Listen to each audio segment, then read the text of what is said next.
Welcome to the IBMS Lothian and Borders podcast.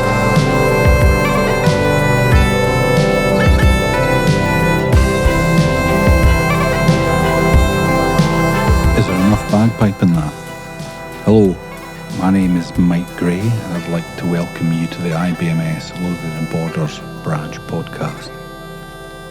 What's all this about, you might ask?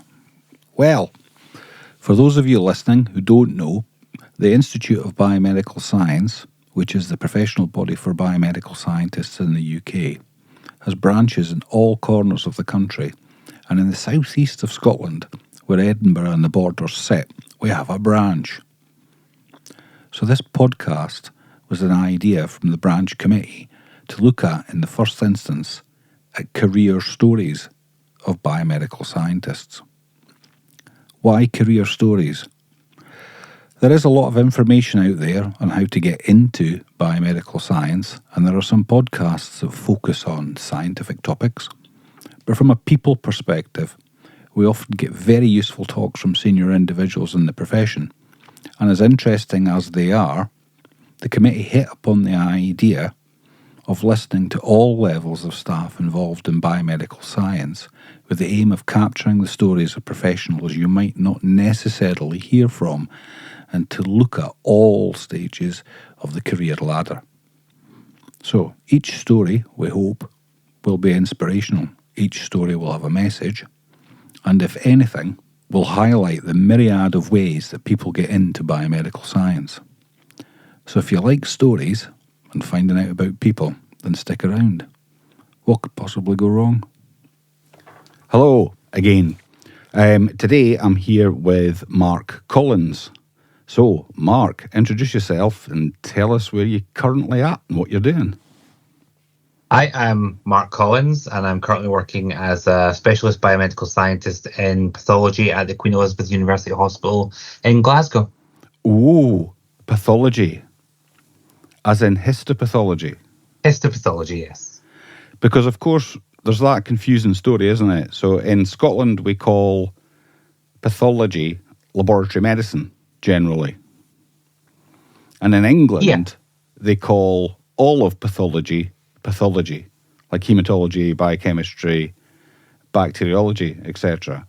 So when somebody in Scotland says, I work in pathology, I know what you mean. It's cellular pathology, it's histopathology.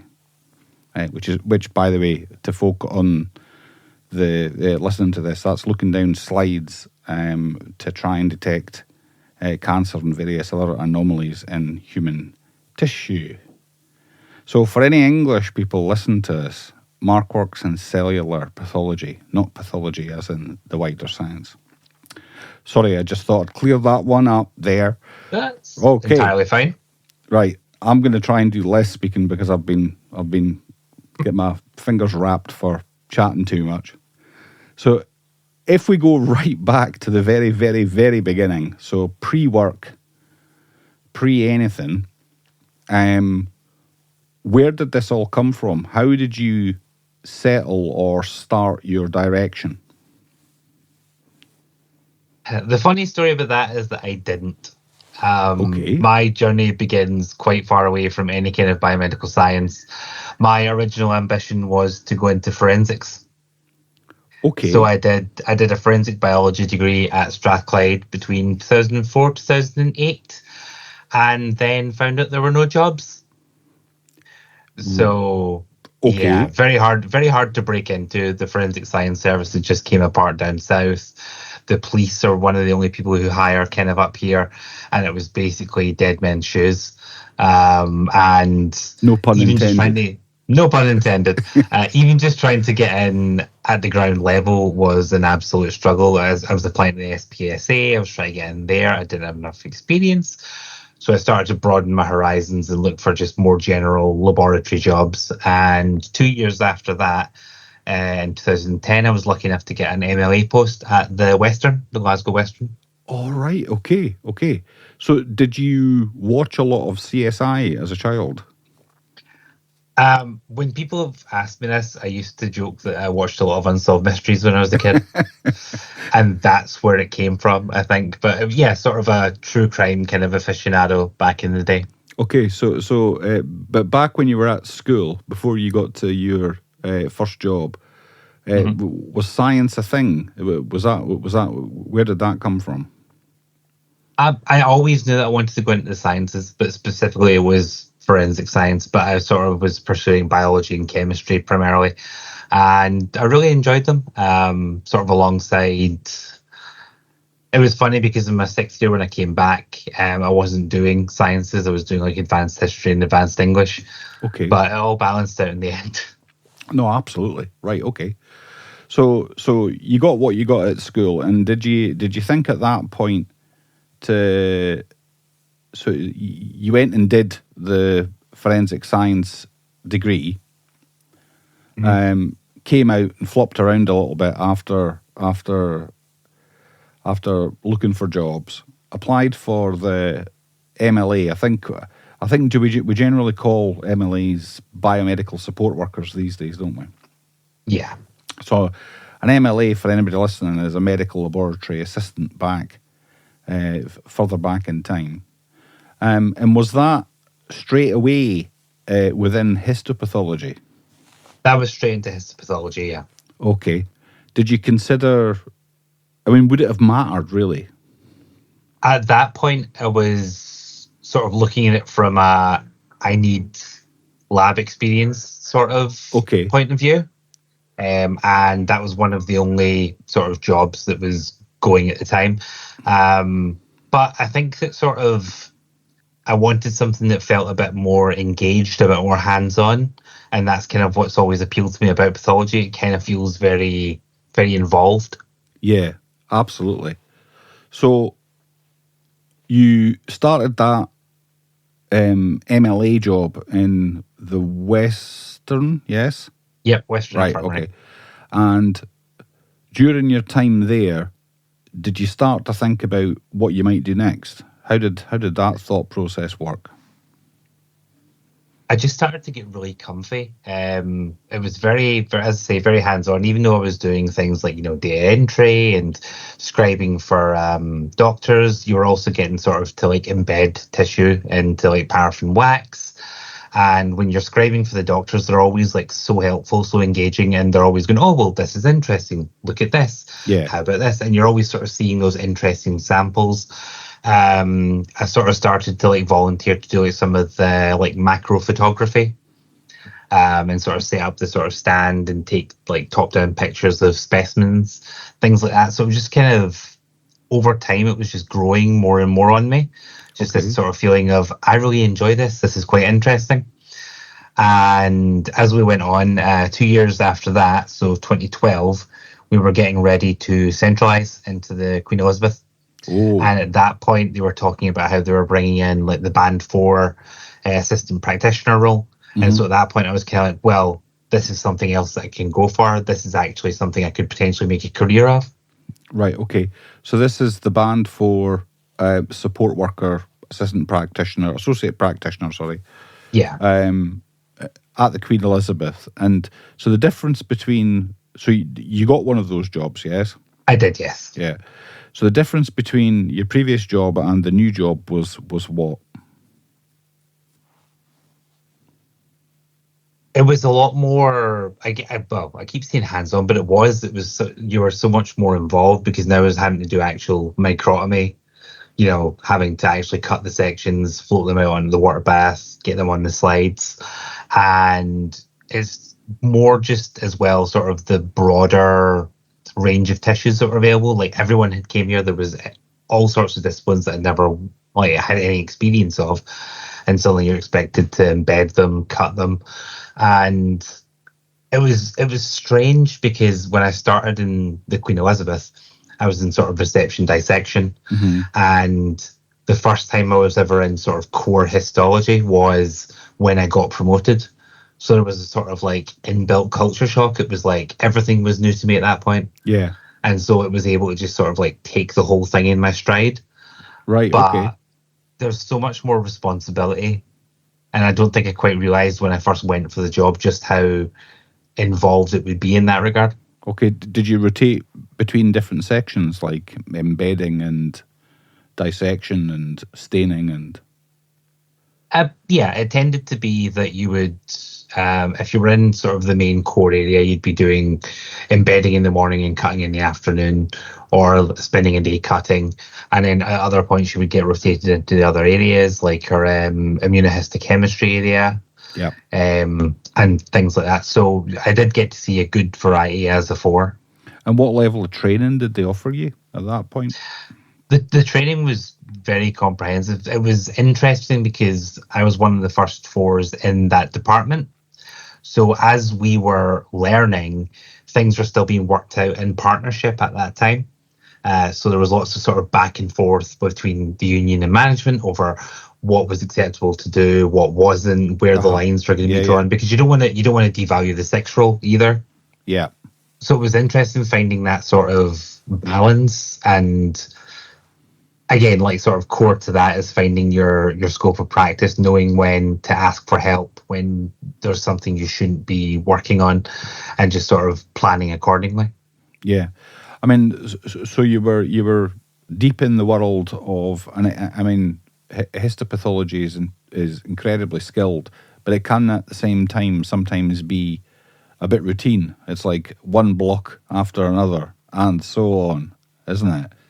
So, it can be, yeah. It can be. So you were stuck in that world, and so what changed beyond that point then? So did an opportunity come up, or how did that work?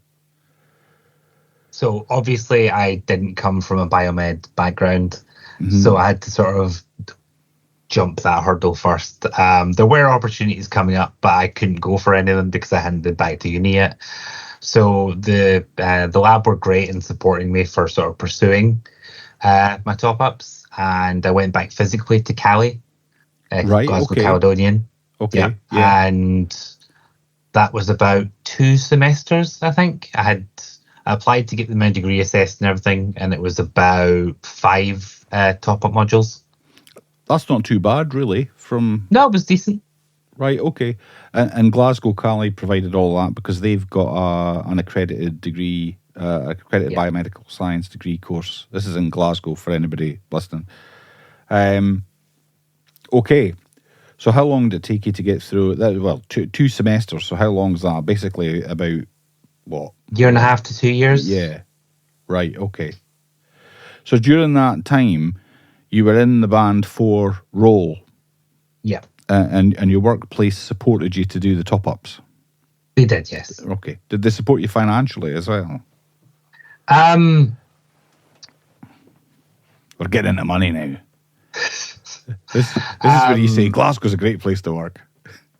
It is a great place for it. I think because of the way that I went about it, I was lucky enough to get like a SAS part-time fees grant. Yeah. And that paid for the majority of it. Yeah. I think that's important to explain to people, is that there are mechanisms for you to get your hands on a bit of cash. And it's not that workplaces are not supportive, it's just that sometimes, cash is hard to find, isn't it? Yeah, no, exactly. Right, okay. But so they were supportive things, sort of giving me the time as well. All right, okay. All right, fantastic. Good. So that took you to what point then? So you've got top-ups and you've got a degree that's fully accredited. Yep. So that was about 2016, I would say. And immediately out the gate, I was sort of looking for jobs. So there was about 3 at once kind of came up. Oh yeah. Like there was 3 band 6 posts going, and I was thinking, if I can't get this, I'll probably never get a post. And I didn't get it. All right, okay. I was sort of fresh out. I was straight out of uni and thinking, I need to be like short, sharp answers, like to the point, because my only other experience of interviews had been for sort of other posts that had been very direct, essentially. And what my workplace in particular wanted to hear was the sense of like thoroughness, of like throughput of the entire process, because if something goes wrong in staining, it's not necessarily just a staining problem. You've got to consider, how's it been cut, how's it been embedded, how's it been fixed and processed and all that sort of thing. You've got to look at the entire the entire Right, specimen yeah. journey, essentially. So my brain hadn't made that leap. And so I interviewed again in the Queen Elizabeth and didn't get that. I then interviewed for Edinburgh. I know. I was just trying to develop my understanding of like the wider discipline How and did your interview in get a Edinburgh sense. go? Well, actually, I think it was the reserve candidate. But I kind of realised as I was like looking into all that I couldn't actually afford to work in Edinburgh at that point. Right, okay, that's Um, interesting. Yeah, okay. Yeah. So I would have had to have made a few other like big choices if that had went through. But it seemed like a really, really lovely little lab. But it was good to get the experience of just somewhere different and like a different kind of tack. Yeah. So the questions kind of felt different, and it kind of contextualized things a bit more as like what people are looking for specifically. I mean, this is really interesting to me. So the difference is, there was a difference between the Glasgow and the Edinburgh interview processes. And this might be of interest to other people as well, as you don't necessarily go into a job and everything's the same and the interviews are the same. You've got the interviewer may be looking for something else. So can you put your finger on what the fundamental difference was? I think part of it also comes down to like being an internal candidate versus being an external candidate. Right. Okay. Yeah. When I was interviewing at Glasgow, it felt quite technical. It felt like very focused on the vastness of the process and everything that had to go on. And what really wrong-footed me when I went to Edinburgh was I was asked a question about I think one of the first ones was, what do you understand by histopathology? Cool. And That's a big question. when you're put on the spot like that, you're kind of like, it's like it's not the it's not what are our NEQUAST scores for this year. How does a hematoxylin stain work? It's like, what do you understand by histopathology? And you're like, that's big picture questions, but in a completely different way. So it was more, it hit differently, and I feel as though sort of like once you adapt to that, because they sort of, I obviously got a sort of blank look, and they're like, if you had to explain your job to someone else, what would you? I was like, oh right, and then but launched into it. It's like walking in an interview and somebody saying, "Tell me about evolution." What do you understand? What do you understand by quantum mechanics? Yeah, exactly that. Wow. Right. Okay. That's really interesting. So you got the Band 6 job in Glasgow, yes? Eventually, yeah. Eventually. So is there a story around the eventuality of that? That just took another 2 years of trying and learning, and like learning from my mistakes and from sort of what was being expected of me within that. So every time I got knocked back, I was sort of looking at what had I done, what could I do better, what can I do to expand my knowledge. I was doing things like volunteering to go to SPAN and things like that to sort of show more of a kind of outward motivation, and that I was sort of, that I had appreciation of not only what we were doing, but sort of what was coming down the pipeline, things like that. I mean, that's all great advice for somebody that was in your previous position as to how do I break out of that. Mm-hmm. I think it's like you've got to know the job. I mean, like when you get your sort of your document, when you've put in for an interview and you've got all the sort of various breakdowns of the role, like understanding that's important. But if you're already in the service and in the discipline, sort of finding the areas where you can not only contribute to your own improvement, but to service improvement. Like, even if it's just, it doesn't matter if an idea gets taken forward, make a suggestion, try and innovate something, go out of your way to learn something else, go to an event, go to, network, and then you can come back, and when you're in an interview, you can say, I have done this because I care about this job. Yeah, it is impressive to hear that. Was there a lot of competition that you were up against? There was quite a lot of competition, yeah. With a lab that's the size of the Queen Elizabeth labs, there was a lot of people who kind of had not been able to get a 6 post, and then you're coming in as a band 3 or a band 4, and you're working your way up, you're biding your time. So the people that I work with are great people, and so many of them are so skilled and have so many different qualifications. Right. Okay. And so you're working on a level where you've got to find things to sort of differentiate yourself, because it all comes down to how you can perform on the day, what you can bring to the table in an interview, and how you can present that in sort of the best possible way. Yeah. So it was quite hectic, quite sort of hectic competition at times. Were you in competition with some of the applied graduates from Glasgow Cali? Because the ones that come out where they have the placement degree, etc. Some, yeah. Because one of the sort of another sort of little stumbling block was that I didn't have a registration portfolio or a specialist. Obviously, I just came through. I was like sort of fresh out of my top ups, so I was having to sort of go for the trainee posts as well. So that's also, you get so many people going for trainee posts, and then sometimes posts comes out that are just specialist posts. So you're sort of having to take that into account as well. You've sort of, got to know where your niche is. Do you think it makes a difference in histopathology? Because, well, I do know histopathology, but I do also recognise that, as you've already said, a lot of it is so hands-on and so fine motor skills and practiced science physically over and over and over and over again. Do you think that helped you with your application when they were trying to bring somebody in? Because you're sitting there as, well, I can do this and I can do this and I can do this. Mm-hmm.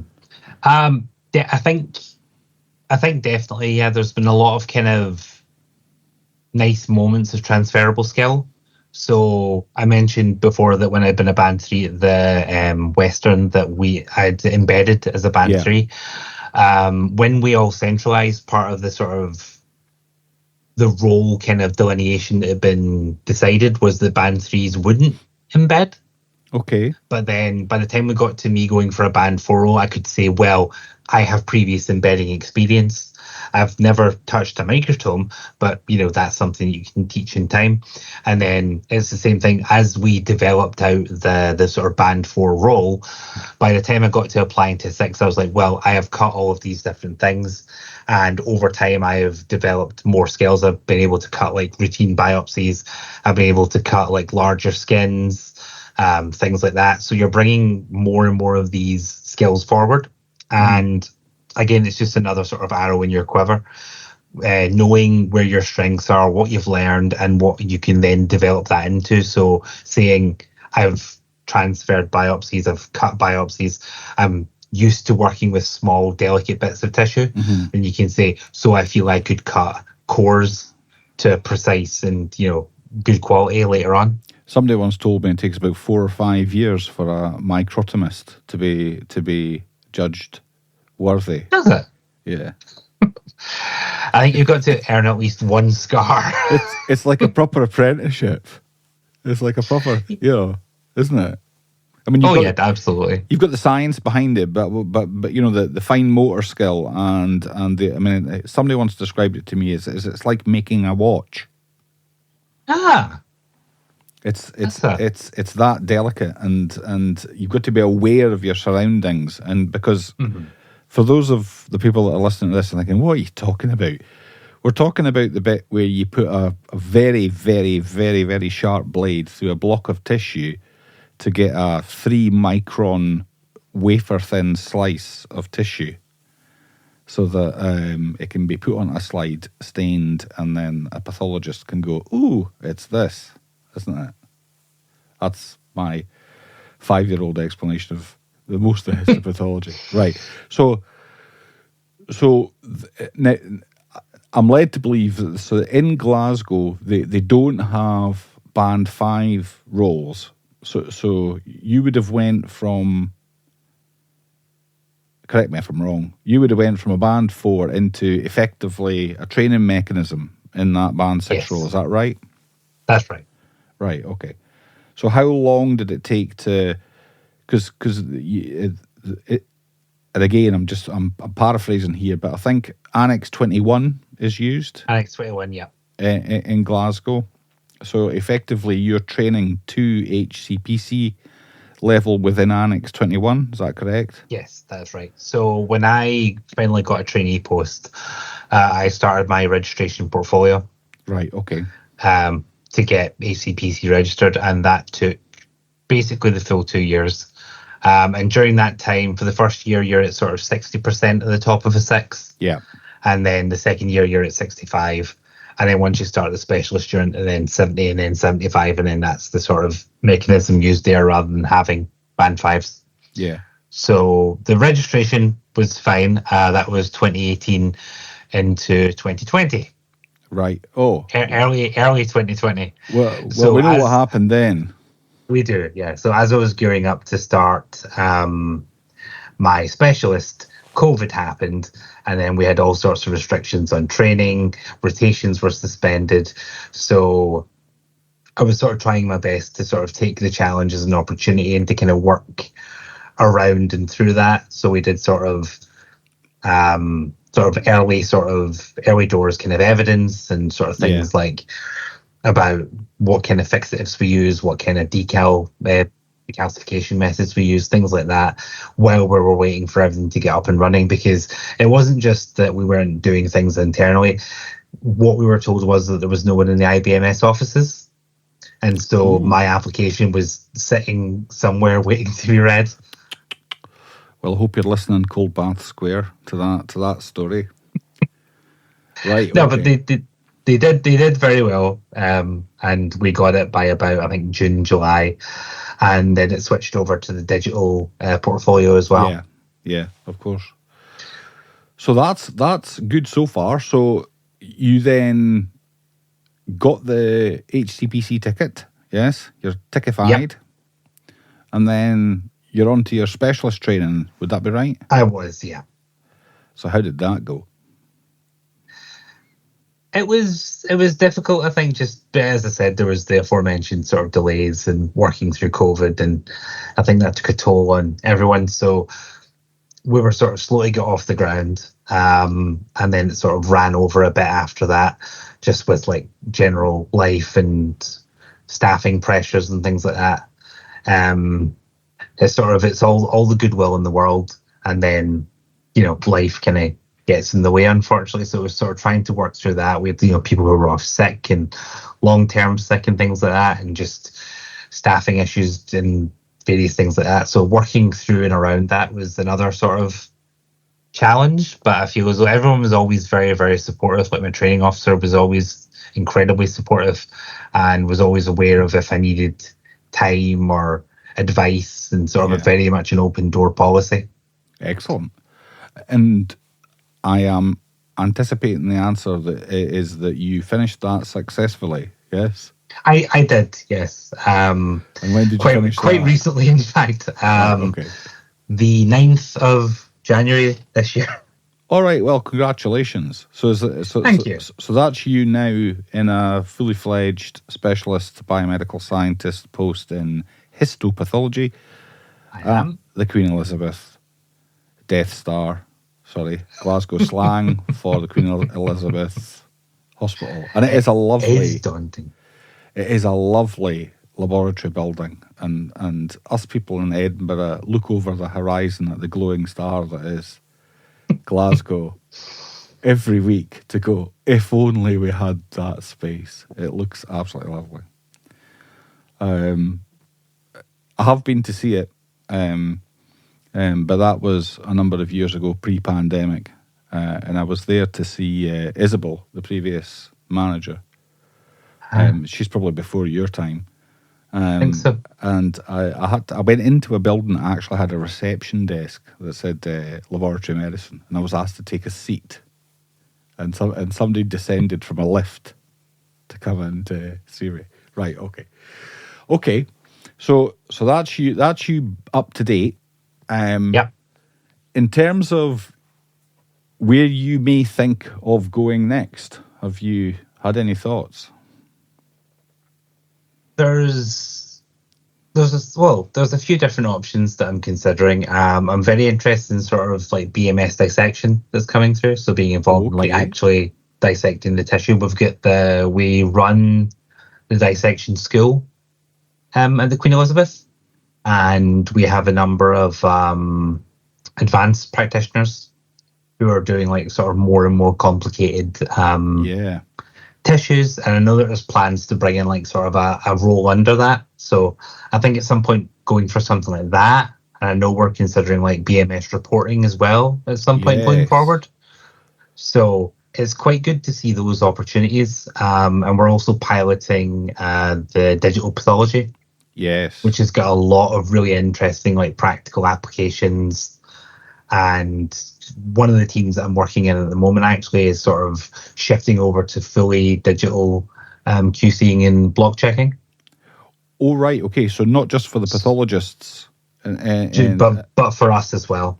Oh, so right. Wow. The slides will be immediately scanned. We scan all the forms, and then both the block checking and the quality control are done against the screen rather than against the block and slide. And also the form is then checked on the computer as well. And it's all signed off online or digitally rather. I mean, that'd be cool. If you map out where you are, I suppose what you're saying is, and correct me if I'm wrong, again, you've got a number of avenues you can. I presume if a promoted role comes up, you might be interested.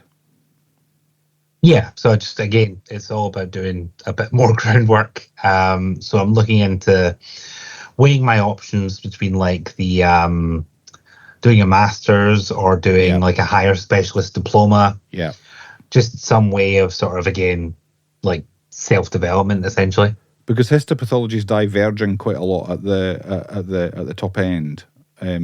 As Marc's mentioned, you've got advanced dissectors or BMS dissectors. We've got potential of BMS reporting, and that could go as far as consultant reporting or consultant BMSs. These are very rare people in the UK. But I guess given the fact that histopathologists themselves are a rare breed, difficult to recruit, there are many opportunities in that area. And then, of course, you've got the dark side, which is the dark side I'm on, which is like management. I've considered it. I don't think I'm cut out for management, but that might change. Do you not think so? I might age into it. I'm not sure. I haven't really made up my mind yet. You end up doing podcasts asking people stupid questions. So I wouldn't mind doing a podcast.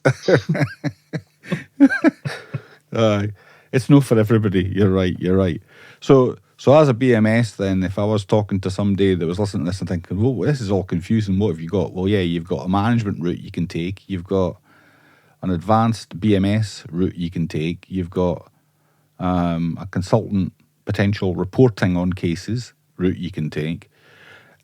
I guess I don't know what you think about this, but histopathology and clinical scientists, do you see a need?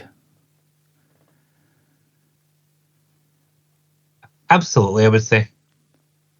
I think that we're at a point where, as you say, everything's diverging quite sort of strongly, but I feel as though it's better to look into these things as options and to consider how we can best use our staff and how we can best develop people's abilities and their drives and their passions, because I find that a lot of the disciplines within, biomedical science generally are sort of driven by that passion. You sort of find something that you love and that you can see yourself doing for like a long period of time.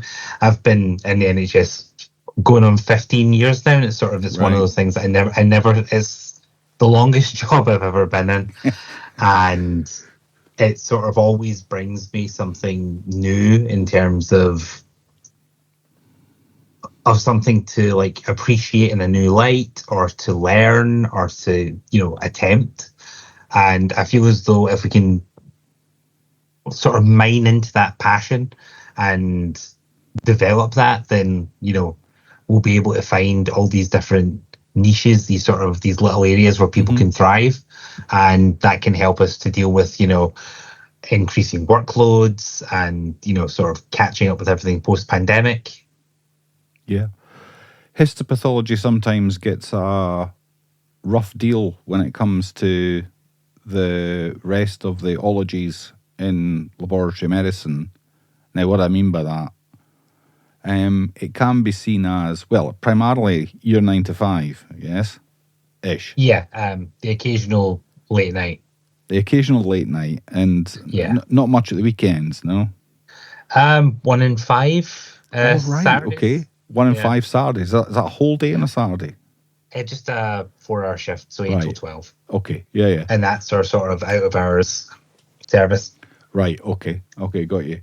Yeah, so what I meant by that was that some people don't associate histopathology with, let's say, the heady excitement of hematology or biochemistry with their big flashy machines and their rotas 24 hours a day and all of that. And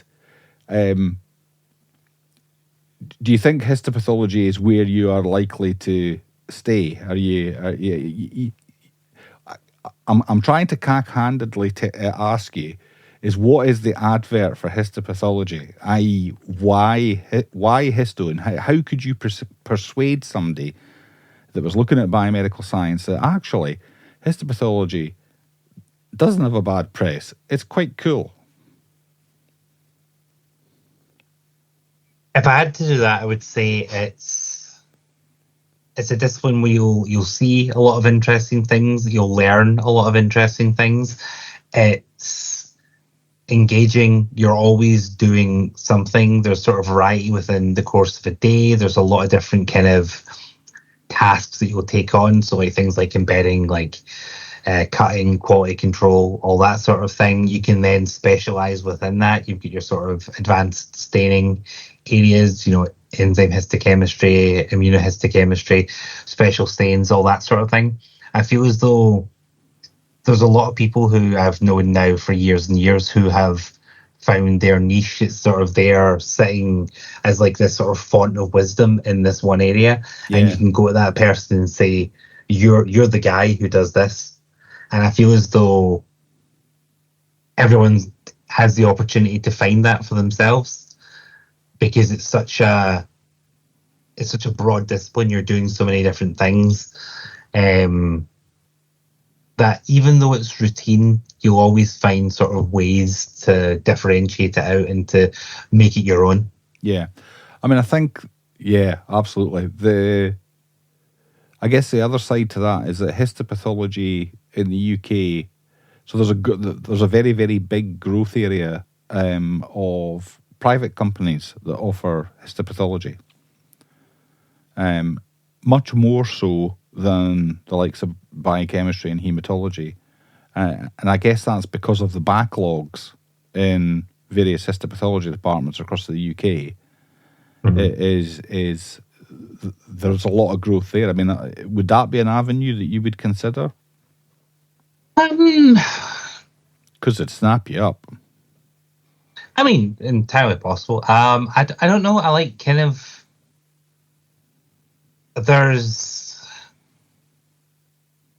It's sort of a little... It's maybe a little cliche, but like when I was growing up, my mum was a nurse. Okay. And my dad was like a sort of like medical logistics manager. So I just feel as though there's sort of an NHS family. Yeah, I feel kind of like giving back to the NHS. Yeah.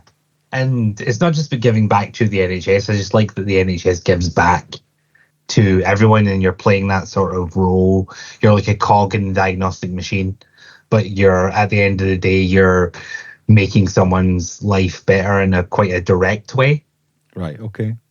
Out of your journey then, if you had to go back and speak to your younger self, what advice would you give the budding forensic scientist?